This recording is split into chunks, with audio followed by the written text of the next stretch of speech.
Prestige, automobile et collection. rouler élégance avec Crooner. Bonjour, je suis Julie Razurel, responsable des relations presse et des événements au sein de Mazda France pour Crooner Gentleman Drivers. Nous sommes présents sur le salon Rétromobile et nous présentons les 4 générations de notre roadster iconique, le Mazda MX-5. Vous connaissez la première qui a connu, enfin en tout cas vu le jour au salon de Chicago, 9 février 1989. Donc aujourd'hui, on a d'un très beau spécimen en jaune présent sur le salon. Ensuite, nous avons la deuxième génération avec 2 modèles un petit peu particuliers. La Miracle Edition, qui est une édition spéciale pour l'Allemagne.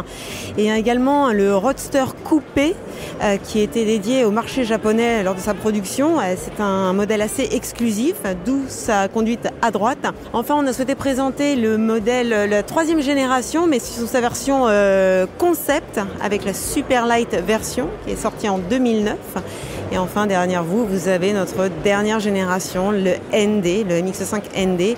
Là, vous avez la version 2024. Et pour vous en parler, elle est disponible en moteur 1,5 litre, 132 chevaux.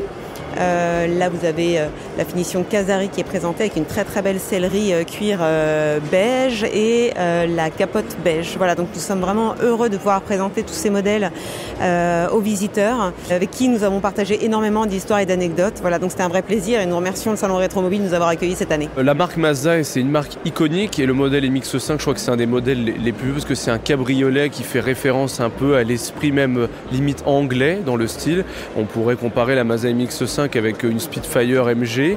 En quoi c'est resté un modèle iconique et aujourd'hui, est-ce qu'on peut se trouver facilement une Mazda de collection sur le marché? Comment on fait? Est-ce qu'on peut venir vous voir? Alors en effet, elle a été inspirée justement de ces roadsters anglais dans les années 80. Ça a été aussi cette idée en fait qui a inspiré l'équipe de design, l'équipe d'ingénieurs sur le projet MX-5 à l'époque.